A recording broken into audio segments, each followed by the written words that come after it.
Не знам дали знаете, обаче днес е много добър ден за манифестация. И като се превера, сядам. Като се превера като детето ми заспи, защото иначе няма как да седна.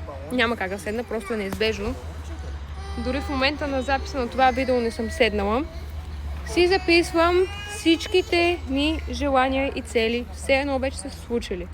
Много е важно, когато манифестирате, да си записвате това, което желаете. Все едно вече се е случило. Примерно, вече се живее в новата къща. Новата ми къща изглежда еди си как. И описвате всичко подробно, доколкото можете. Разбира се, не разтягате много лукуми, че цял ден няма да ви стигне, сигурно, не при мен така.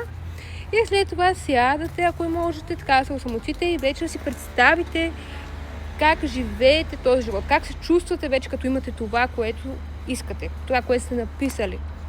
17, сядате, днес е 17 и си записвате. И после ще ми пишете дали се е получило.